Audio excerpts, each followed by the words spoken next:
కృపావార్త కార్యక్రమమునకు స్వాగతం. నేటి ధ్యానాంశము మరణము.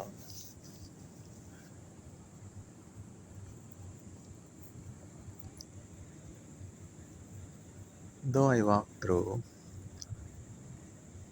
the valley of shadow of death, I fear no evil. Psalm 23 verse 4. మరణాంధకారపు లోయలో నేను సంచరించినను ఏ అపాయమునకు నేను భయపడను. కీర్తనల గ్రంథము 23వ అధ్యాయం 1వ వచనం.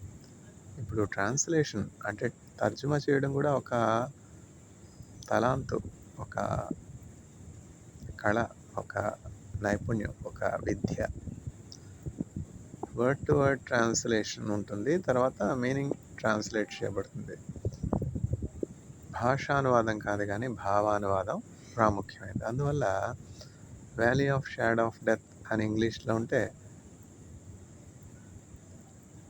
మరణాంధకారపు లోయ అని కాకుండా గాఢాంధకారపు లోయ అని తర్జుమా చేయబడింది. ఎందుకంటే మరణం కంటికి కనపడదు, అంధకారం మనం చూడగలుగుతాం, వెలుగు చీకటి మనం చూడగలుగుతాం కదా. కానీ మరణాన్ని మనం చూడగలుగుతామా?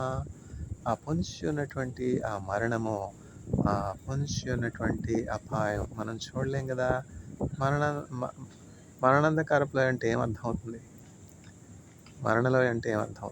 అందుకని గాఢాంధకారపు లోయ. కొన్ని లోయ వ్యాలీస్ ఉంటాయి, కొన్ని వ్యాలీస్లో అసలు చీకటి మాత్రమే ఉంటుంది, వెలుగు చొరబడలేనటువంటి చీకటి, చిమ్మ చీకటి, ఏమీ కనపడదు. ఎక్కడ కాలు జారుతుందో, ఎక్కడ పడతామో ఏమీ తెలియదు.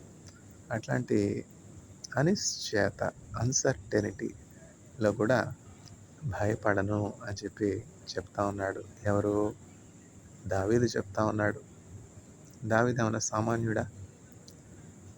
దావీదు ఇజ్రాయేలు దేశంపై 40 సంవత్సరాలు రాజుగా ఉన్నాడు. రాజుగా ఉండడం అంటే ఏమన్నా సర్వసామాన్యమైనటువంటి విషయమా? ఎప్పుడంటే రాజులు యుద్ధం చేస్తూ ఉన్నారు చెప్పండి, ఆర్మీ వేరుగా ఉంటారు, నేవీ, ఎయిర్ ఫోర్స్, తర్వాత ఇంకా మిలిటరీ, వీళ్ళందరూ కూడా ఉంటారు దేశాన్ని రక్షించడానికి, డిఫెన్స్ కోసం. కానీ పూర్వం అట్లా కాదు. సైన్యానికి ముందు రాజు వెళ్ళాల్సినటువంటి పరిస్థితి. జయమో జయమో జయమో ఎల్లవేళల జయమో యేసు నామమునకే ఎల్లా వేళల జయము. మన పాపము మన శాపము యేసు సిలువలో మోసెను, కల్వరి సిలువలో సాతాను సైన్యము కూల్చివేసెను. విజయము పొందిన రాజు సైన్యముల ముందు నడచే. జయము జయము జయము జయము మనదే నిత్యం, మన పాపము.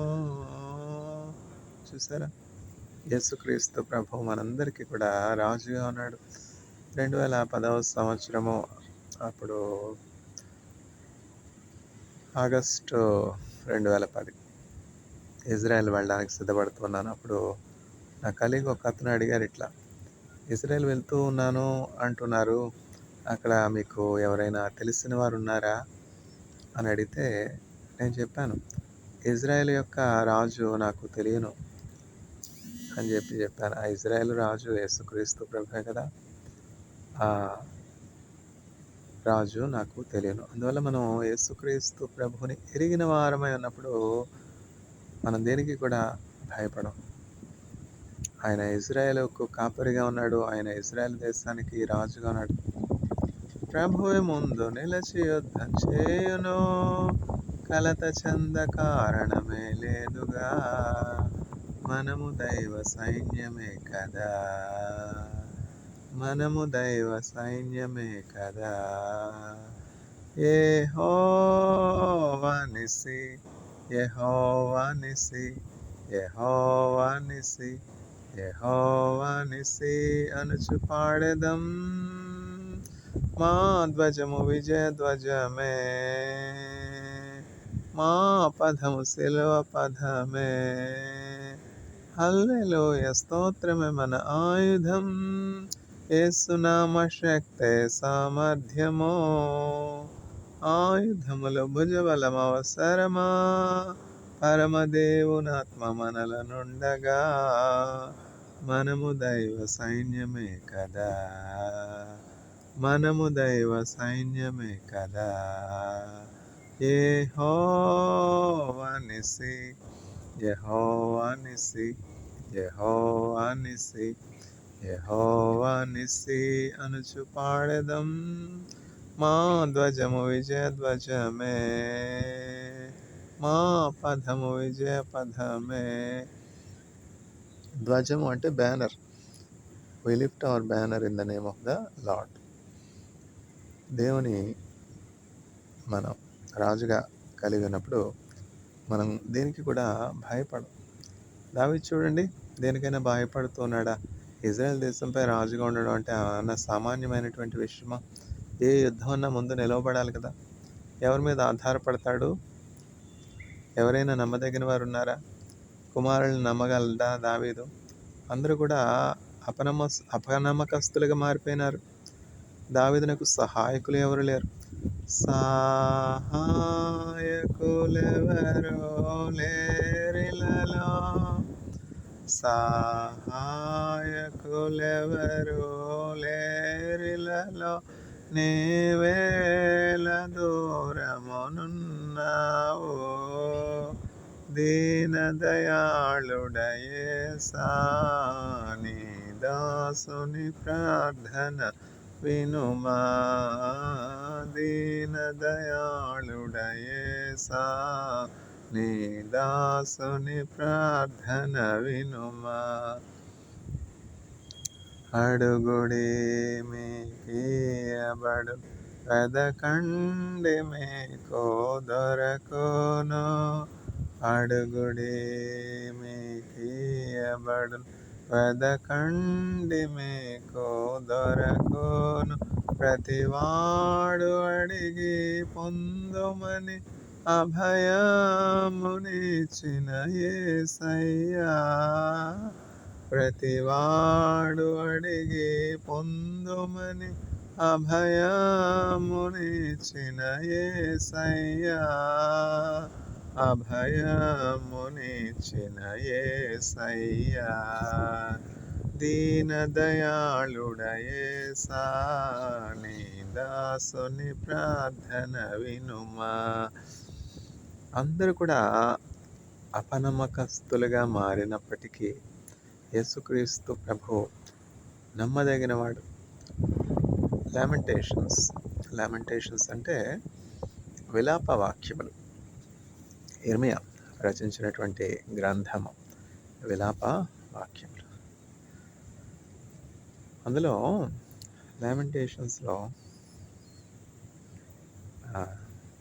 ఇట్లా చెప్తాడు ప్రవక్త, great is your faithfulness O Lord. ప్రభువా, నీ విశ్వాస్యత ఎంతో గొప్పది. తరతరాలలో, యుగ యుగాలలో, జగ జగాలలో దేవుడు దేవుడు యేసే దేవుడు.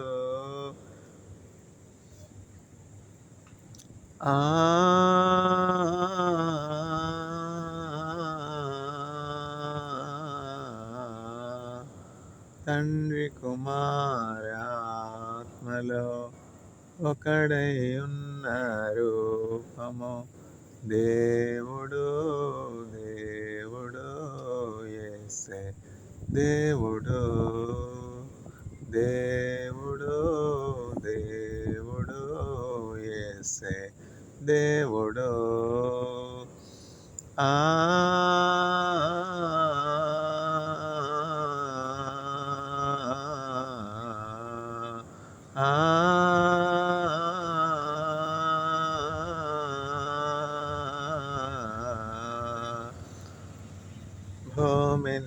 పొట్టెంపకమునుపో నరునికి రూపులేనప్పుడు భూమిని పొట్టెంపకమునుపో నరునికి రూపులేనప్పుడు దేవుడు దేవుడు యేసే దేవుడు దేవుడు దేవుడు యేసే దేవుడు ఆ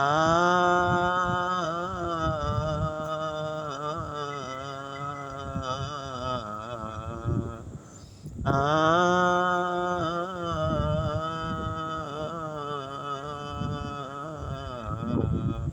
సృష్టికి శిల్పకారుడు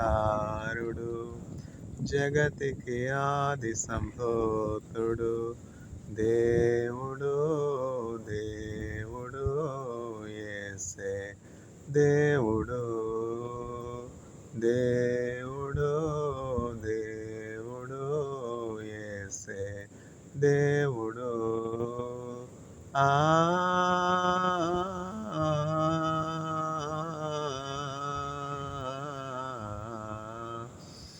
ఆ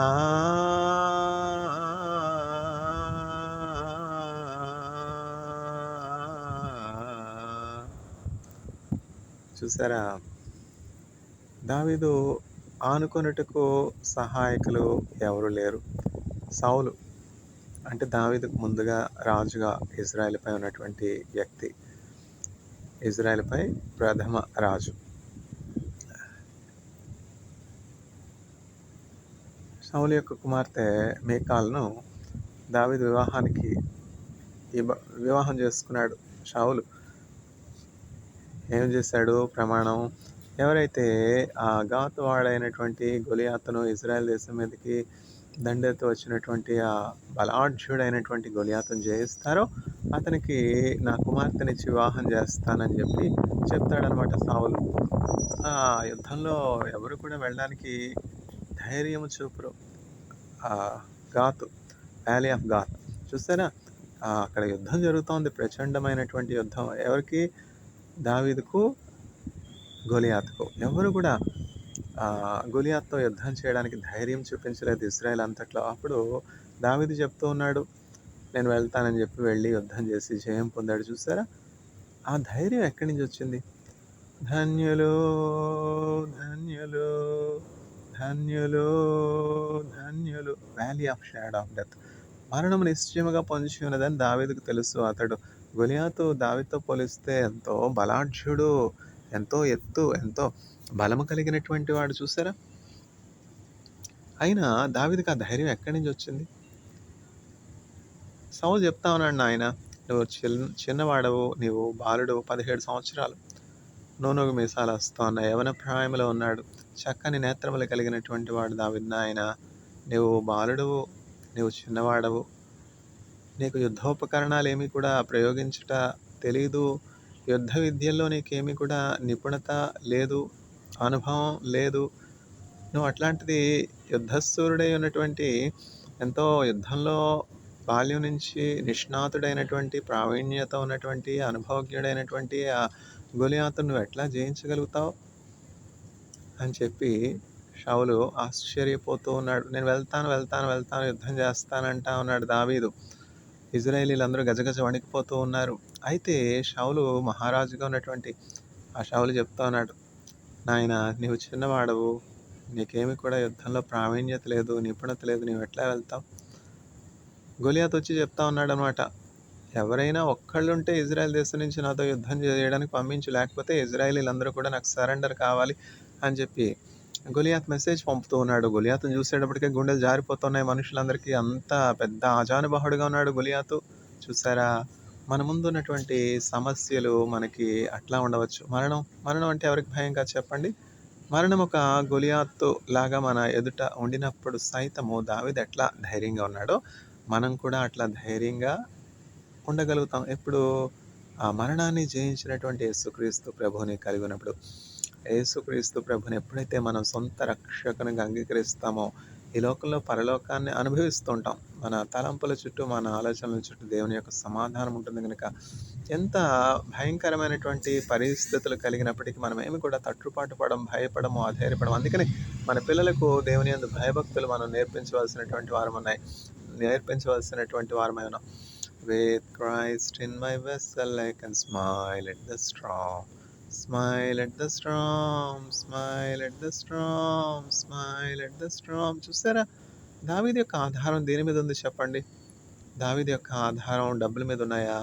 దావీదు యొక్క ఆధారం గొప్ప సైన్యం మీద ఉన్నదా?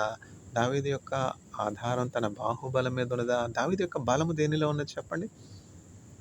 ఆ సీక్రెట్ ఏమిటి చెప్పండి? దావీదు ఉన్నాడు, తన ఎదురుగుండా గొలియాతు ఉన్నాడు. గొలియాతు ఆజానుబాహువుడిగా ఉన్నాడు, ఎంతో యుద్ధ ప్రవీణుడిగా ఉన్నాడు. No chance, no scope. It's impossible to fight and win over Goliath. All have come to a conclusion. All Israelites have come to one conclusion. It's impossible. No one can fight with Goliath and gain victory. కానీ దేవుని వాక్యం ఏమో చెప్తోంది? With God all things are possible. దేవునికి సమస్తము సాధ్యము. చూసారా, మన ఊహలకు అందనటువంటి అద్భుత కార్యాలు దేవుడు చేసేవాని కనుక నమ్ముట నీ వశమైతే నమ్మవానికి సమస్తము సాధ్యం అని చెప్తా ఉన్నారు యేసుక్రీస్తు ప్రభు. To those that believe all things are possible. చూసారా, దేవునికి ఎట్లా సమస్తము సాధ్యమో యేసుక్రీస్తు ప్రభు ఈ కార్యం చేయగలడు అని మనం విశ్వసించినప్పుడు మనకు కూడా అది సాధ్యం అవుతుంది. చూసారు, దావీదు నమ్ముతున్నాడు, దేవుడు నాకు ఈ జయం ఇవ్వగలడు అని. దావీదు అంత ఖచ్చితంగా ఎట్లా చెప్పగలుగుతున్నాడు చెప్పండి? దావీదుకు దేవునితో నడిచినటువంటి అనుభవం అన్నది. మనకు కూడా అనుభవం చాలా అవసరం.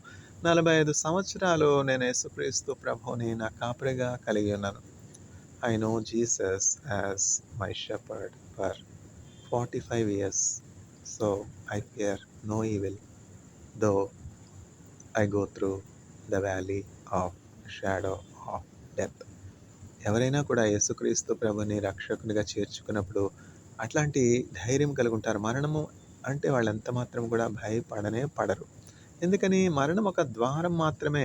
ఇప్పుడు చూడండి, మనం పని స్థలానికి వెళ్ళాలి, ఇంటి గుమ్మం ద్వారబంధం నుంచి బయటికి రావాలిగా. ద్వారబంధం నుంచి రాకుండా ఇంట్లోనే ఉంటే వెళ్ళిపోతామా? కదా, ఇల్లు ఖాళీ చేసి వెళ్ళాలి కదా. మనం ఉన్నది ఒక గుడారము, ఈ దేహం ఒక గుడారము మాత్రమే, ఈ దేహం ఒక ఇల్లు మాత్రమే. ఒక ఎడిటర్ గారు చక్కగా రాస్తారు ఎడిటోరియల్. భానుమతి రామకృష్ణన్ గారు తుది శ్వాస విడిచినప్పుడు, అంటే మరణించినప్పుడు, ఆ ఎడిటర్ ఇట్లా రాస్తారనమాట. ఎడిటోరియల్లో ఏమని రాస్తారంటే, ఇల్లు ఖాళీ చేసి వెళ్ళిపోయినది, ఆమె గురించి, భానుమతి గారి గురించి రాస్తూ ఇల్లు ఖాళీ చేసి వెళ్ళిపోయినది. అంటే చూసారు ఎంత చక్కగా రాస్తారో. ఈ దేహం అనేది కేవలం ఒక ఇల్లు మాత్రమే అని మనం గమనించాలి. ఇప్పుడు కొంతమంది అపార్ట్మెంట్ తీసుకోనాలనుకుంటారు, ఇల్లు కట్టుకోనాలనుకుంటారు. ఆ ఉద్దేశం చాలా గొప్పది కదా. కానీ ఆ ఇంట్లో మనం ఎన్ని సంవత్సరాలు ఉంటాం చెప్పండి? మ్యాక్సిమం 70 years, 80 years అంతే కదా. మన ఆయుష్కాలము 70 సంవత్సరములు, అధిక బలం ఉన్నటువంటి ఎడల 80 సంవత్సరములు. అయినను వాటి వైభవము ఆయాసమే, దుఃఖమే. కేవలం ఒక 80 సంవత్సరాలు, 70 సంవత్సరాలు మనం ఉండే ఇంటి కొరకు మనం అంతా శ్రద్ధ తీసుకుని ఒక్కొక్క రూపాయి సమకూర్చి ఊరికి వచ్చేస్తుంది అపార్ట్మెంట్ చెప్పండి, ఊరికి వచ్చేస్తుంది ఇల్లు చెప్పండి. ఎంత ప్రయాసం ఉన్నది, ఎంత సిద్ధపాటు ఉన్నది, ఎంత ఏర్పాటు ఉన్నది. ఇప్పుడంతా కూడా అపార్ట్మెంట్స్ వచ్చేసాయి, ఇప్పుడంతా కూడా విల్లాస్ వచ్చేసాయి కదా. ఇల్లు కట్టుకునేది, స్థలం కొనుక్కునేది ఆ పద్ధతి లేదు ఇప్పుడు. పూర్వం అయితే ఒక 10-15 సంవత్సరాల క్రితమే సిద్ధపాటు కలిగి ఎక్కడ మనం ఒక గూడు, ఒక నివాసం ఏర్పాటు చేసుకోనాలి, ఆ ప్రాంతం ఎట్లాంటి ప్రాంతమో, ఆ కాలనీ ఏ రకమైనటువంటి కాలనీ, అక్కడ చుట్టుపక్కల ఉండే నైబర్స్ ఎట్లాంటి వారు, అక్కడ గుడి ఉందా, అక్కడ ఒక టెంపుల్ ఉందా, అక్కడ ఒక స్కూల్ ఉందా, అక్కడ నీళ్లు బాగుంటాయా కదా. ఇవన్నీ కూడా ఆలోచించి, నీటి సౌకర్యం ఉన్నదా, ఆ ప్రాంతం ఎట్లాంటిది, ఆ నేల సారమైందా, మొక్కలేస్తే పండుతాయా, ఫలం వస్తుందా. చూసారా, ఆ మన్ను ఏం మన్ను, నల్లమన్నా ఎర్రమన్నా. చూస్తారా, ఎన్ని ఆలోచించి ఒక స్థలం కొనుక్కునే ముందు ఒక నిర్ణయం తీసుకుంటారు. ఒక అపార్ట్మెంటే తీసుకుంటా ఉన్నారు, ఒక విల్లాయే తీసుకుంటారు, ఇన్ని ఆలోచించి తీసుకుంటారు కదా. అంతవరకు ఎందుకు, నా మట్టుకైతే ఒక ప్రపోజల్ వచ్చిందనమాట. ఇట్లా శ్రీపెరంబదూరులో వరుణ్ అపార్ట్మెంట్స్ వాళ్ళు చక్కగా అపార్ట్మెంట్ కడతా ఉన్నారు. ఇల్లు ఎవరికి చేదు చెప్పండి? స్థిరపడడం ఎవరికి చేదు చెప్పండి? స్థిరపడాలని అందరికీ ఉంటుంది. అపార్ట్మెంట్ కొనుక్కోనాలని అందరికీ ఉంటుంది. ఇప్పుడు దేవుడు నాకు ఇచ్చినటువంటి ఆ లక్షల రూపాయలన్నీ సిద్ధపరచుకుంటే అసలు నేను ఉద్యోగం చేయవలసినటువంటి పనే లేదు. ఆ ఇంట్రెస్ట్‌తోనే నేను రెంట్ కట్టేసి అందులోనే ఉండొచ్చు. కానీ నేను నా కొరకేమి దాచుకున్నటువంటి, కూడబెట్టినటువంటి పరిస్థితి లేదు. అవసరత అని అడిగిన వారికి లేదనకుండా సహాయం చేశాను. నా అన్న వాళ్ళకి అవసరతలో ఉన్నప్పుడు చేయి బిగపట్టకుండా ఇచ్చాను. అది దేవుడే సాక్షి, అది వేరే విషయం. ఇప్పుడు ఇల్లు తీసుకునే పరిస్థితి అంటే అపార్ట్మెంట్ విల్లా కొనే పరిస్థితి అంటే లోన్ మీదే వచ్చింది. మీరొచ్చి ఆ లొకాలిటీ చూసుకుంటే బాగుంటుంది సార్. మీరు ఆ లొకాలిటీ మీకు నచ్చితే మేము ఫర్దర్ ప్రాసెసింగ్ అంతా కూడా చేస్తాము అని చెప్పి వరుణ్ అపార్ట్మెంట్స్లో ఉన్నటువంటి మేనేజర్ గారు, ఎంతో మంచి ఆవిడ, జయ మేడం అని, కాన్స్టెంట్ కమ్యూనికేషన్లో ఉన్నాము. ఎంతో పేషెన్స్గా నా Aadhaar card, pan card link చేయించి, తర్వాత నా డాక్యుమెంట్స్ అన్నింటిని వెరిఫై చేసి, నా శాలరీ సర్టిఫికెట్స్ అన్నీ చూసి, మీరు లోన్ తీసుకోవడానికి ఎలిజిబుల్, మీరు చెప్పినటువంటి బడ్జెట్లో ఉన్నది, కాకపోతే మీరు 25 అంటా ఉన్నారు. ఇది మేమిచ్చే అపార్ట్మెంట్ మినిమమ్ ప్రైసే 31 lakhs అని చెప్పి మీకు ఆ లొకాలిటీ, ఆ అపార్ట్మెంట్ మోడల్ అంతా నచ్చితే మేము ఫర్దర్గా లోన్ కొరకు అప్లై చేస్తాము. మీరు you are eligible for loan అని చెప్పారనమాట. నేను వెళ్ళి చూసాను. ఆ లొకాలిటీ అంతా బాగుంది, ఏమీ కొదవలేదు, ఎంతో ప్రశాంతంగా ఉన్నది. అయితే ఇది దేవుని చిత్తమా కదా? ఇది దేవుని ఏర్పాటా? ఇది దేవుడు నా కొరకు సిద్ధపరిచినటువంటి స్థలమా? ఇక్కడ దేవుడు నేను ఉండాలి అని నిర్ణయించారా? అది చాలా అవసరం కదా. దేవుని దగ్గర విచారణ చేయడం మనం నేర్చుకోనాలి. అప్పుడు నేను చెప్పానమ్మా, అంతా బాగుంది జయ గారు, మేడం గారు, అంతా బాగుంది, అపార్ట్మెంట్కి ఏమీ డోకా లేదు, అపార్ట్మెంట్ చక్కగా ఉన్నది. ఈ రోజుల్లో 31 లక్షలకి ఏమొస్తుంది చెప్పండి? అపార్ట్మెంట్ కాదు, విల్లా. అంటే ఏంటంటే ఒక ల్యాండ్ ప్రత్యేకంగా ఒక చిన్న పీస్, పెద్ద ఏరియా ఏం కాదు, 600 స్క్వేర్ ఫీట్ అంతే. పెద్ద స్థలం కూడా కాదు అది, చిన్న విల్లా. అయినా 31 lakhsకి ఏమొస్తుంది చెప్పండి? 31 lakhs, రేటు బాగుంది, విల్లా బాగుంది, మోడల్ బాగుంది, అంతా బాగుంది. కానీ దేవుడికి నచ్చిందా? అది దేవుడు ఏర్పాటు చేసినటువంటి స్థలమా నాకు? చూసారా? ఇప్పుడు లోతున్నాడు. లోతు కళ్ళెదుటగా చక్కగా అందంగా పచ్చిక బయళ్ళతో ఉన్నటువంటి ఆ స్థలం లోతుకి ఎంతో ఆకర్షణీయంగా ఉంది కదా. అయితే ఏం జరిగింది చివరికి? ఒకని ఎదుట సరైనటువంటి త్రోవ కలదు, అయితే తుదకు అది మరణానికి నడుపునో. అక్కడ మరణకరమైనటువంటి పరిస్థితులు షౌలుకి, లోతుకి కలగల. ఎందుకు వచ్చింది? కంటికి ఇంపుగా ఉంది, పచ్చగా ఉంది, ఆ ప్రాంతం చూడడానికి బాగుంది, చక్కగా ఉంది, నేను ఇక్కడికి వెళ్ళిపోతానన్నాడు, వెళ్ళాడు. ఏం జరిగింది? అక్కడ ప్రజలు చాలా చెడ్డ మనుష్యులు. చూసారు, ఆ నైబర్స్తో దినదిన గండం 100 ఏళ్ళ ఆయుష్ అయితే ఎట్లా? ఆ నైబర్స్ ఎవరు? ఆ పొరుగువారు ఎవరు అన్నది చాలా ఇంపార్టెంట్ కదా. ఆ నైబర్స్ అందరూ కూడా మిగులు చెడ్డవారు. ఆ సొదొమ గొమొర్రాను గుర్చినటువంటి మొర్ర దేవుని సన్నిధికి వచ్చేటిది.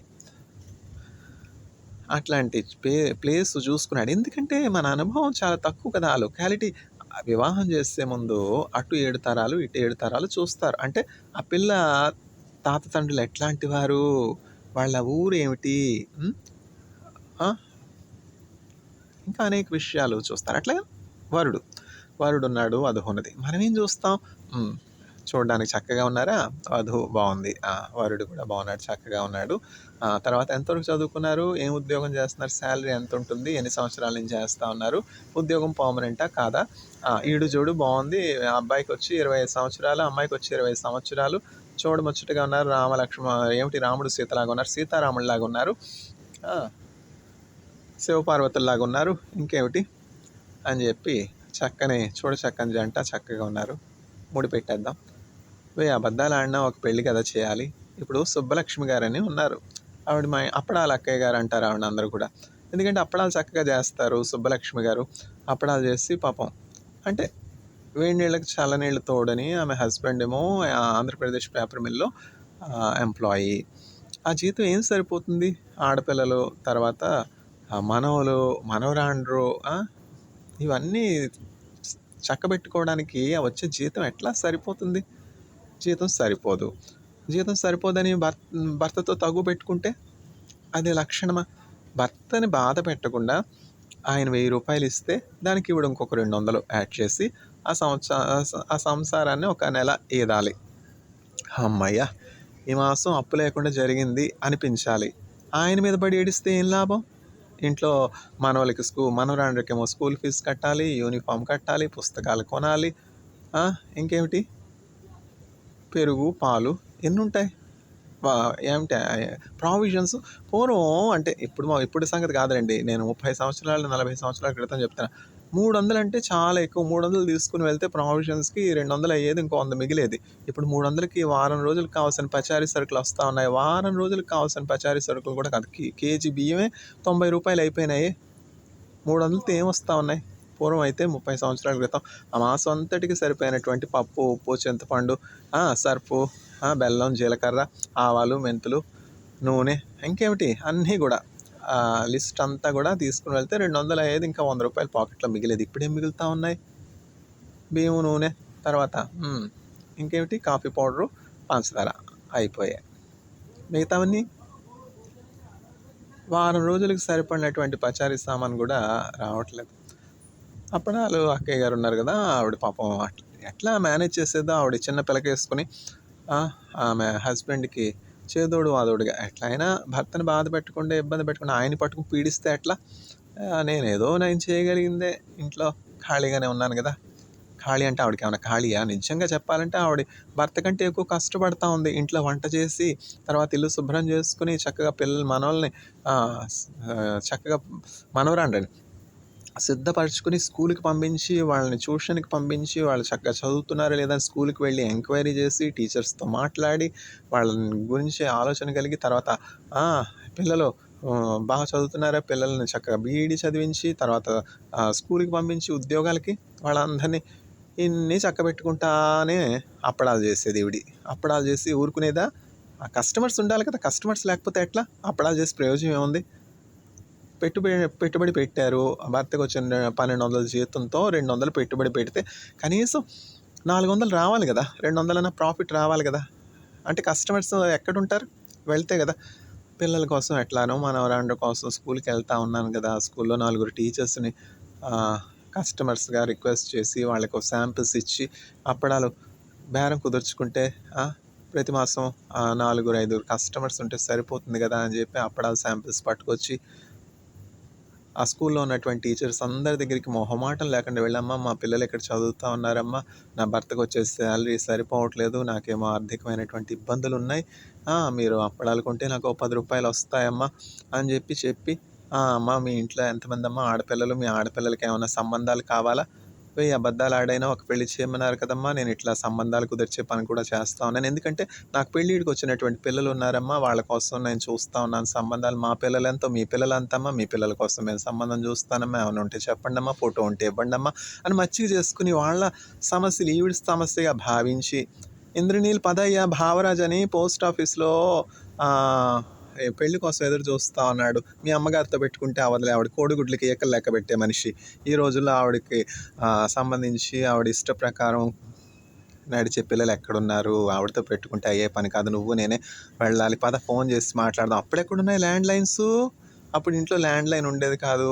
12 కోట్లలో అక్కడ ఫోను ₹1, ల్యాండ్ లైన్ ఫోన్ చేద్దాం. భావరాజు శ్రీనివాస్ అని ఉన్నాడయ్యా, పెండ్లి, పోస్ట్ ఆఫీస్లో క్లర్క్గా పనిచేస్తున్నాడు. ఏమైతే అయిందయ్యా, గవర్నమెంట్ జాబ్ కదా. మీ అమ్మగారితో పెట్టుకుంటే అవదలే, ఆవిడ కోడిగుడ్లు కేకలు లెక్క పెట్టి ఏం కులం, ఏం గోత్రం, ఏం వంశం, అటు 7 తరాలు ఇటు 7 తరాలు ఇవన్నీ చూసుకుంటుంటే ఇంక మీ అక్కకి పెళ్ళి అయినట్టే, పద అని చెప్పి నన్ను పట్టుకుపోయి ఉన్న పళాన, ఇంక నేను డ్రెస్ చేంజ్ చేసుకోలేదు, ఏం లేదు, ఆ ఉన్న పాడానే నన్ను ఆ ఇంట్లో వేసుకునే బట్టలు వేరేగా ఉంటాయి కదా, ఇంట్లో వేసుకునే బట్టలే, ఇంకా పదయ్యా నాకు అయితే టైం లేదు, ఫోన్ చేసి మాట్లాడదాం ముందు అని చెప్పి తీసుకుని వెళ్ళి ఫోన్లో మాట్లాడి అట్లా ఏదో ఒక రీతిగా ఒక పెళ్లి సంబంధం కుదిర్చి ఒక పెళ్లి చేస్తే ఆ పెళ్లిలో అప్పడాలు అమ్ముకునే అవకాశం కలుగుతుంది కదా. పెళ్ళంటే భోజనాల్లో అప్పడాలు వేయరా? అప్పడాలు ఉంటాయి కదా, 1000 అప్పడాలు అంటే కనీసం ₹1000 ప్రాఫిట్ అన్నారాదా. ఇట్లాంటి పనులన్నీ కూడా ఆవిడ చేసి ఇంట్లో హస్బెండ్‌కి ఎట్లా అయినా సరే చేదోడు వాదోడుగా ఉండాలని. ఎన్ని కుటుంబాలు మధ్య తరగతి కుటుంబాలు ఇట్లా నలిగిపోతా ఉన్నాయి. తీరా ఆవిడ ఏం చేసింది? అనారోగ్యం కలిగింది. అనారోగ్యం కలిగితే భర్తతో చెప్పకూడదా? పిల్లలతో చెప్పకూడదా? ఇంత కుటుంబాన్ని కొరకు చేస్తున్నటువంటి వ్యక్తి తనకి దేహంలో అనారోగ్యం కలిగినప్పుడు ఎవరికీ చెప్పకుండా హాస్పిటల్‌కి వెళ్ళిపోయింది. ఎందుకంటే అనారోగ్యం ఉందని తెలిస్తే ఇంట్లో వాళ్ళందరూ కూడా కంగారు పడతారు. ఇంట్లో డీస్టెబిలిటీ వస్తుంది. వాళ్ళకి అందరికీ కూడా ఆధారంగా సహాయకంగా ఉన్నానే పిల్లలు బెంబేలు ఎత్తిపోతారే అని చెప్పి ఎవరికీ చెప్పకుండా హాస్పిటల్‌కి వెళ్ళింది ఈవిడ. వెళ్ళి ఊరుకుందా? డాక్టర్ గారు, "అమ్మా సర్జరీ అవసరం అమ్మా. ఈ పలానా ఈ అనారోగ్యం ఉందమ్మా మీకు. ఈ సర్జరీ కంపల్సరీగా చేయాలమ్మా" అంటే దాని గురించన్నా ఇంట్లో ఉన్న పిల్లలకన్నా, హస్బెండ్ కన్నా చెప్పాలి కదా! ఏమీ చెప్పలేదు. నిర్ణయం తీసుకుంది. ఇష్టమైన నిర్ణయం. వెళ్ళి చేయించుకుంటానని చెప్పి వెళ్ళింది సర్జరీ. వెళ్తే హాస్పిటల్ నుంచి ఆవిడ తిరిగొచ్చిందా? హాస్పిటల్‌లోనే ఆవిడ మరణించారు. ఇంత కుటుంబానికి ఉపయోగపడి, ఇంత అందరి మేలు కోరి ఆవిడ ఎట్లా మరణించింది చూసారా? ఇట్లా అనేకమైనటువంటి కొవ్వొత్తులు ఇతరుల కొరకు వెలిగి ఆరిపోతా ఉన్నాయి. చూసారా? ఎంత కష్టం, ఎంత కష్టం, ఎంత కష్టం. ఎన్నో మధ్యతరగతి కుటుంబాలు ఇట్లా ఉన్నాయి. ఎంతో మనకు తెలియట్లా. మనకేంటంటే మనం ఉన్నటువంటి గిరి గీసుకొని మన అపార్ట్మెంట్‌లో మనం ఉంటాం. మన విల్లాలో మనం ఉంటాం. పక్కన వాళ్ళు ఏం జరుగుతున్నది అన్న విషయం కూడా మనకు తెలీదు. నాకెట్లా అంటే ఇప్పుడు నేను ఒక యూట్యూబ్ ఛానల్ పెట్టుకున్నాను. ఇప్పుడు నేను ఒక 1000 ప్రైజెస్ చర్చ్ అని పెట్టుకున్నాను. సోషల్ మీడియా ఉంది. సోషల్ కనెక్టివిటీ ఉంది. 330 మంది ఉన్నారు. ఏ కష్టం వచ్చినా ఒకళ్ళకి కష్టం వస్తే మనందరం ఒక కుటుంబం గదా! మనకు కష్టం అయితే పనులు చేయరా? అట్లానే పలానా బ్రదరు ఫోన్‌లో రీఛార్జ్ చేయడానికి కూడా డబ్బులు లేకుండా ఉన్నాడు. పలానా బ్రదర్ తినడానికి ఆహారం లేకుండా ఉన్నాడు. వీలైనటువంటి వారే దేవుడు ఎవరిని ప్రేరేపిస్తారో వారే రూ. 1 రూ. 2 సహాయం చేయండి అని చెప్పి నేను చేయగలిగినంత వరకు నేను చేస్తాను. నేను చేయలేనటువంటి పరిస్థితుల్లో ఆ అవకాశాన్ని ఇతరులకి ఇస్తాను. అంతేగాని ఇతరుల మీద భారం పెట్టాలని కాదు. నేను ఆ భారాన్ని తప్పించుకుని ఇతరుల మీద ఆ బరువు పెట్టాలని కాదు. నేను ఎంతమందికి చేయగలను చెప్పండి? నాకు వచ్చే జీతం ఎంత? నేను చేయగలిగినంత వరకు చేసి ఆ 330 మందిలో ఎవరైనా నాకు సహాయం చేస్తారా? ఎవరైనా ఈ బిడ్డలకు సహాయం చేస్తారా? వాళ్ళకి అవకాశం ఇచ్చినట్టు ఉంటుంది కదా! అన్నట్టు నేను చేస్తాను. నన్ను తప్పుగా అర్థం చేసుకునే వాళ్ళు ఉండవచ్చు. అట్లా చూసారా ఎన్ని జీవితాలు ఇట్లా అంతమైపోతున్నాయి. నేను ఎంతోమందిని చూశాను కదా! ఎంతోమందిని చూశాను. లివర్ ఎఫెక్ట్ అయిందని హాస్పిటల్‌కి వెళ్తారు. తిరిగి రారు. ఏమిటిది? అంతవరకు తెచ్చుకోవడం ఎందుకు చెప్పండి? దేవుని వాక్యం మనకి ఒక మార్గాన్ని నిర్దేశిస్తుంది. ఒక చక్కని జీవితాన్ని జీవించడానికి ఆలోచన చెప్తుంది. ఆయన ఆలోచనకర్త కదా! ఆ ఆలోచన అనుసరించి వెళ్తే హాస్పిటల్‌కి వెళ్ళాల్సిన పరిస్థితి ఏముంది చెప్పండి? హాస్పిటల్‌కి వెళ్ళింది ఈవిడ. వెళ్ళేటప్పుడు ఎవరికైనా చెప్పిందా? డాక్టర్ గారు చెప్తారు. కానీ దేవుని యొద్ద విచారణ చేయవలసిన అవసరం ఉందా లేదా? మన ప్రాణం, మన జీవం దేవుని దగ్గర ఉంది కదా! నాకు ఆ విల్లా బావుంది. ఆ ప్రాంతం బావుంది. ఆ డబ్బు రేటు కూడా అనుకూలమైనటువంటి రేటుకొచ్చింది. ఇంకేముంది తీసేసుకుంటే? భవిష్యత్తులో ఏమి జరగనాయన్నది, ఫ్యూచర్ ఏమిటి అది దేవుని దగ్గర ఆలోచించొద్దు? ప్రభా నీ చిత్తమైతే, ఇది నేను కొనుట నీ చిత్తమైతే, నాకు ఆ దర్శనంలో, ఆ గృహంలో భవిష్యత్తు ఎట్లా ఉంటుందో చూపించు ప్రభా. నువ్వు దర్శనం చూపిస్తే నేను తీసుకుంటాను. చూసారా? దేవుడు కళా నిదర్శనములు చూపించి భవిష్యత్తులో జరగనైనటువంటి విషయాలు చూపించే దేవుడు. అడగాలి కదా మనం. ఆయన ఎంత గొప్ప దేవుడు. అడగకుండా తురుమని బ్యాంక్‌కి వెళ్ళి సంతకం పెట్టి 31 లక్షలకు కమిట్ అయ్యాను. కమిట్ అయితే ఏమైంది? దివాళా తీయడమే కదా! ఇది కమిట్ అవ్వడం అంటే ఏమన్నా సామాన్యమైందా? ఇప్పుడు మా ఫ్రెండే ఉన్నారు. ఎన్నో జీవితాలు నేను చూశాను కదా! ఆరిపోయినటువంటి కొవ్వొత్తులాగా మధ్యలోనే ఆరిపోయి అంధకారం అయిపోయినటువంటి జీవితాలు ఎన్ని చూశాను నేను. అవి చూసి ఆ అనుభవాన్ని ఇట్లా పంచుకోవద్దు? అయ్యప్పన్ దాస్ అని వాళ్ళ నాన్నగారు, వాళ్ళ మదరు, వాళ్ళ సిస్టర్సు, ఒకే ఒక్క సన్ను. అయితే వాళ్ళు ఏం చేశారు? ఇల్లు కట్టుకున్నారు. ఆ ఇల్లు కట్టుకోవడం ఎట్లా కట్టుకున్నారు? Bank loan. ఎందుకు వచ్చిన లోన్ చెప్పండి? ఒక్కొక్క రూపాయి పెట్టుకుని సేవ్ చేసుకుని అది 1 లక్ష చేసుకుని, 2 లక్షలు చేసుకుని, 3 లక్షలు చేసుకుని, 4 లక్షలు చేసుకుని, 4 లక్షలకి ఏమొస్తే అది తీసుకోండి. ఒక చిన్న స్థలం తీసుకోండి. అందులో పూరుగుడి వేసుకుని ఉండండి. ఎందుకు లేనిపోని ఏమిటది? పుట్టికి ఎగరలేనమ్మా స్వర్గానికి ఎగిరిందంట. ఎందుకు మన తాహతకు మించి మనం ఎందుకు పెట్టుకోవాలి? లోన్ తీసుకున్నారు. లోన్ తీసుకుని ఇల్లు కట్టుకున్నారు. బ్యాంక్ లోన్ తీసుకొని ఇల్లు కట్టుకున్నారు. కానీ ఆ లోన్ తీర్చలేనటువంటి పరిస్థితుల్లో బ్యాంక్ వాళ్ళొచ్చి ఆ ఇంటిని జప్తు చేశారు. చూసారా ఎంత బాధ! ఎందుకొచ్చింది? ఇట్లాంటి కథలు ఎన్నున్నాయి చెప్పండి? బ్యాంక్ లోన్ తీసుకుంటారు, కట్టలేరు, ఇల్లు జప్తయిపోతుంది. ఆస్తులన్నీ అడియాసలయ్యాయి కదా! దేవుడి దగ్గర విచారణ చేయాలి. అప్పుడు దేవుడు చక్కగా అది మీకు మేలా కాదా అని చక్కగా మీకు వాక్యం ద్వారా మాట్లాడతారు. కళ ద్వారా మాట్లాడతారు, దర్శనాల ద్వారా మాట్లాడతారు. ఎన్ని చూశాను నేను నా జీవితంలో. భవిష్యత్తు ఎవరి చేతిలో ఉంది చెప్పండి? తుడుమని హాస్పిటల్కి వెళ్ళిపోతే, అడ్మిట్ అయిపోతే ఏం జరిగింది? చనిపోయిన తర్వాత పేరు పెట్టి పిలుస్తారా? సుబ్బలక్ష్మి గారు అంటారా? లేదే.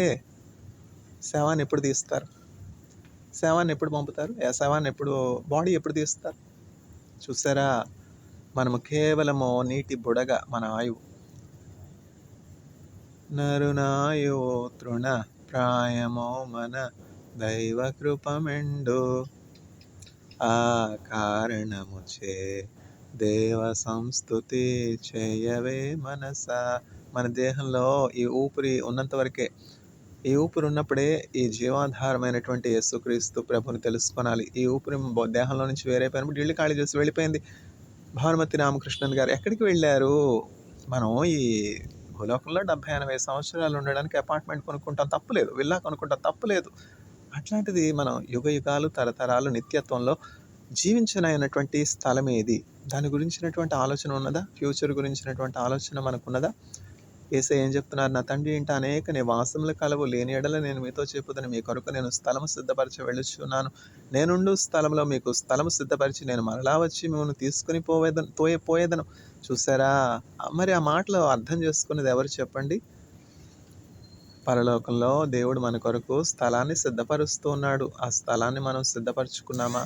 ఇప్పుడు చూడండి, ఇజ్రాయెల్లో పోస్ట్ డాక్టరల్ రీసెర్చ్ చేసే అవకాశం నాకు జూయిష్ ప్రొఫెసర్ గారు అహరోన్ గెడెంకన్ గారు ఇచ్చి, ఇంద్రనీల్ నీకు ఇక్కడ ఉన్నటువంటి లైఫ్ స్టైలు, ఇక్కడ ఉన్నటువంటి ఆర్థికమైనటువంటి ఫైనాన్షియల్ థింగ్స్, ఇక్కడ ఉన్నటువంటి ఎక్స్పెన్సెస్ అన్నింటిని గురించినటువంటి వివరణ తెలియదు కదా, నువ్వు ఇండియన్వు, తర్వాత నీకు ఈ వివరాలన్నీ తెలియదు. నా దగ్గర ఇండియన్ పోస్ట్ డాక్ ఒక అతను పనిచేస్తున్నాడు, సౌరభ్ శుక్లా అంటే ఎన్సిఎల్ పూణేలో మురళీ శాస్త్రి గారి దగ్గర పిహెచ్డి చేస్తాడనమాట. సౌరభ్ శుక్లా నా దగ్గర పిహెచ్డి పోస్ట్ డాక్ చేస్తూ ఉన్నారు. అతని ఈమెయిల్ ఐడి ఇది. నువ్వు తప్పకుండా సౌరభ్ శుక్లాతో టచ్లో ఉండు, కాంటాక్ట్లో ఉండు. బహుశా నీవు వచ్చే సమయానికి, నీవు ఇజ్రాయెల్ ల్యాండ్ అయ్యే సమయానికి నేను ఇజ్రాయెల్లో ఉండకపోవచ్చు, నేను యూరప్ వెళ్తూ ఉన్నాను. కాబట్టి ఏ అవసరం ఉన్నా కూడా అతనితో కాంటాక్ట్లో ఉండు. తర్వాత ఇక్కడ లైఫ్ స్టైల్ గురించి, ఇక్కడ నీకు అవసరమైనటువంటి వస్తువులన్నింటిని గురించి అతనికి చెప్తాడు. ఇక్కడ వెదర్ కండిషన్స్ గురించి, ఇక్కడికి అవసరమైనటువంటి క్లోతింగ్ గురించి చెప్తాడు అని చెప్పినప్పుడు నేను సౌరభ్ శుక్లాతో టచ్లో ఉండాలా ఉండొద్దా? అక్కడికి వెళ్తా ఉన్నాను. నేను ఎక్కడ ఉంటాను? అపార్ట్మెంట్ కావాలి. ఎట్లా? ఇవన్నీ ప్రశ్నలే కదా. పలు ప్రశ్నలకు పలు శోధనలకు జవాబొక్కడే, యేసు యేసు యేసు క్రీస్తు ఒక్కడే. చూసారా, యేసయ్యే అన్ని సమస్యలకు కూడా, అన్ని ప్రశ్నలకు కూడా జవాబు. ఎక్కడున్నాం? సౌరభ్ శుక్లా దగ్గర ఉన్నాం. ఇజ్రాయెల్ వెళుతున్నాను. ప్రభా, నేను వెళ్తా ఉన్నాను నాయన, అక్కడ ఎక్కడ ఉండాలి, నాకు అకామిడేషన్ ఏమిటి అని ఆలోచిస్తూ ఉన్నాను, ప్రార్థన చేస్తా ఉన్నాను. ఇంతలో ఇప్పుడంటే ఈమెయిల్స్ వచ్చేసాయి. పూర్వకాలం ఇప్పుడంటే వాట్సాప్ వచ్చేసింది. వాట్సాప్ ఎప్పుడు వచ్చింది? ఇప్పుడు ఉందా? ఆ కాలంలో 2010లో వాట్సాప్ ఎక్కడ ఉంది? 2010లో ఫోన్లు ఎక్కడ? ఫోనే కేవలం ఈమెయిల్లో మెసేజ్. ఇంద్రనీల్, నేను చింతాడ నాగేశ్వరరావుని మెసేజ్ చేస్తూ ఉన్నాను. అరుణ్ గెడెంకన్ సార్ ఈరోజు మా ల్యాబ్కి వచ్చారు. ప్రొఫెసర్ హోస్తో మాట్లాడుతూ నన్ను పిలిచి, ఇండియన్ పోస్ట్ డాక్ ఒక అతను ఇంద్రనీల్ అని నా దగ్గర జాయిన్ కానన్నాడు. బహుశా అతనికి అపార్ట్మెంట్ అవసరం ఉండొచ్చు. అపార్ట్మెంట్ కొరకు మీరు ఏమైనా హెల్ప్ చేయగలిగితే అతనికి హెల్ప్ చేయండి, అసిస్ట్ చేయండి, గైడ్ చేయండి అని చెప్పారు. నేను ఇంద్రనీల్ అనగానే నాకు చాలా సంతోషమైంది, ఆశ్చర్యమైంది. ఈ ఇంద్రనీలు నేను ఎంఎస్సిలో నేను కలిసి చదువుకున్నటువంటి ఇంద్రనీలు ఒక ఇంద్రనీలైనా కాదా అని వెరిఫై చేసుకోవడానికి నేను మీకు మెయిల్ చేస్తా ఉన్నానంటే, ఆ చింతాడా ఆ ఇంద్రనీలు ఒకటే. నువ్వు కాన్పూర్లో ఐఐటీలో పిహెచ్డి చేసావు, నేను ఐఐటి మద్రాసులో పిహెచ్డి చేశాను. నువ్వు నాకంటే ముందుగా కంప్లీట్ చేసుకుని చక్కగా ప్రొఫెసర్ హోస్సర్ ల్యాబ్లో పోస్ట్ డాక్ వెళ్ళావు. దేవుని కృప వలన దేవుడు నాకు ఏర్పాటు చేస్తున్నటువంటి సమయానికి నేను పిహెచ్డి కంప్లీట్ చేసుకుని ఐఐటిలో డిగ్రీ తీసుకుని అంటే సిద్ధంగా ఉన్నాను. అవును, హరోన్ గడెంకన్ గారు నాకు పోస్ట్ డాక్టరల్ ఫెసిలిటీ ఇచ్చారు.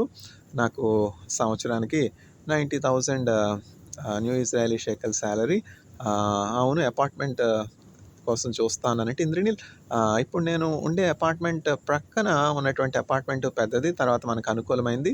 ఇప్పుడు నేనైతే ఒక్కడనే ఉంటూ ఉన్నాను. మన ఇద్దరం ఉంటే కొంచెం మనకి పెద్ద అపార్ట్మెంట్ అవసరం కాబట్టి రెంట్ కూడా అది ఎక్కువ, 2,000 new Israeli shekel excluding water bill and electricity bill. 2,000 new Israeli shekel plus water bill, electricity bill ఉంటుంది. దీనికి నువ్వు అంగీకరిస్తే, నీకు ఇది యాక్సెప్టబుల్ అయితే మన ఇద్దరం ఉండేలాగా ఆ క్రొత్త అపార్ట్మెంట్లోనికి నేను వెంటనే షిఫ్ట్ అవుతాను. నువ్వు ఎట్లాగో సెప్టెంబర్ 2కి వచ్చేస్తా ఉన్నావు కనుక ఈ మంత్ నుంచి మన ఇద్దరం కలిసి అందులో ఉందాము అని చెప్తే, చింతాడా without any further delay apartment ఖాయించేయి, నేను వస్తూ ఉన్నాను కదా, డైరెక్ట్గా అపార్ట్మెంట్లోనే దిగుతాను. రెహోవ్ ఎడ్జల్ 20 అపార్ట్మెంటు నోట్ చేసుకున్నాను అడ్రస్సు.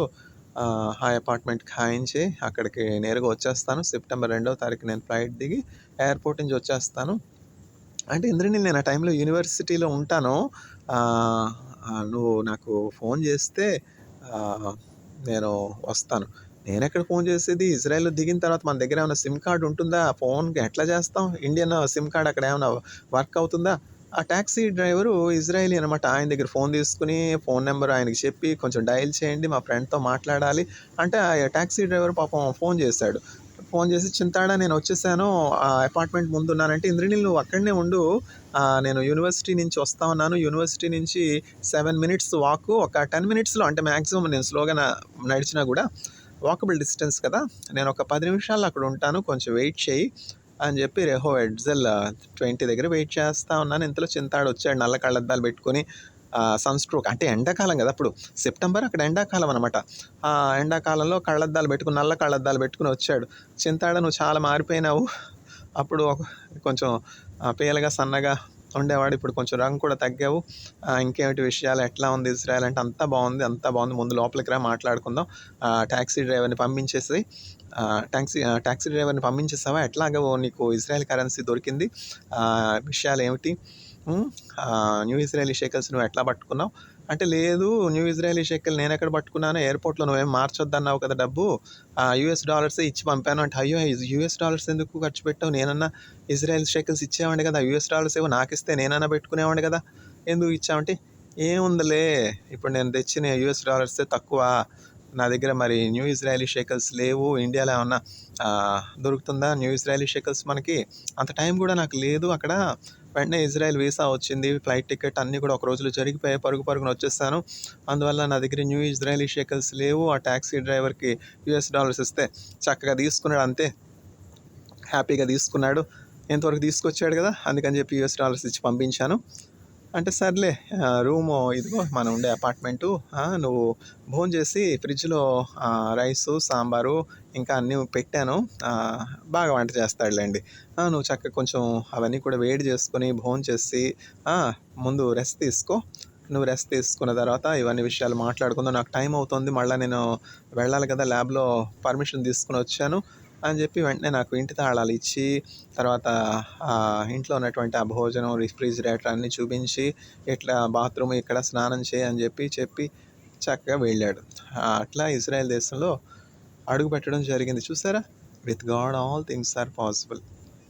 మనం అనుకుంటామా పలానా దూతలాగా, దేవుని దూతలాగా మనకి ముందుగా దేవుడు ఆ దూతను పంపుతాడని, ఎక్కడ ఆంధ్ర యూనివర్సిటీ, ఎక్కడ వైజాగ్, ఎక్కడో వైజాగ్లో ఆంధ్ర యూనివర్సిటీలో స్నేహం, ఎక్కడో ఐఐటీలో పిహెచ్డి చేసేటప్పుడు మళ్ళీ ఒకసారి కలుసుకున్నాం, తర్వాత ఆయన కాన్పూర్ వెళ్ళిపోయినాడు, నేను ఐఐటీలో కంటిన్యూ అయిన తర్వాత ఆశ్చర్యకరంగా మళ్ళీ ఇజ్రాయెల్లో రెహోవ్ ఎడ్జల్ అంటే రామత్ అమీదార్లో కలుసుకోవడం అనమాట. ఇట్లా ఉంటాయి దేవుని కార్యాలు. ఆయన వండర్ వర్కింగ్ గాడ్, ఆయన ఆశ్చర్యకరుడు, ఆలోచనకర్త, నిత్యుడగు తండ్రి, సమాధానమునకు అధిపతి. చూసారా, అట్లాంటి ఆశ్చర్యకరమైనటువంటి కార్యాలు చేసే గొప్ప దేవుడైనటువంటి యేసుక్రీస్తు ప్రభు నామందు మనం విశ్వాసం ఉంచినప్పుడు మనం ధైర్యంగా ఉంటాం.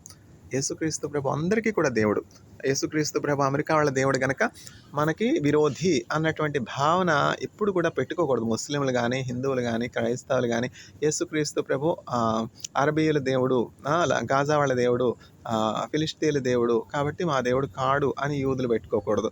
యేసుక్రీస్తు ప్రభు అందరికీ దేవుడు. యేసుక్రీస్తు ప్రభు యూదులకే కాదు, గాజా వాళ్ళకే కాదు, సౌదీ వాళ్ళకే కాదు, అరబీయులకే కాదు, అమెరికా వాళ్ళకే కాదు, సమస్త మానవాళికి. ఎందుకంటే ఆయన రూపంలో మనం సృజించబడ్డాం. ఆయన పోలికలో ఆయన మనం చేసుకున్నాడు. యేసుక్రీస్తు ప్రభువే దేవుడు. ఆ సత్యాన్ని మనం గ్రహించాలి. కుమారుడు కలిగినటువంటి వారే నిత్యజీవం కలిగినటువంటి వారు. ఎవరైతే యేసుక్రీస్తు ప్రభు నామందు విశ్వాసం ఉంచుతారో వారే నిత్య జీవము కలిగినటువంటి వారు. వారే పరలోకంలో ప్రవేశిస్తారు. ఇదంతైనా నమ్మదగినటువంటిది. దేవుడు యేసుక్రీస్తు ప్రభు నామందు విని వారందరికీ విశ్వాసం కలుగజేసి పరలోక ప్రవేశ భాగ్యము దయచేయునుగాక. ఆమెన్.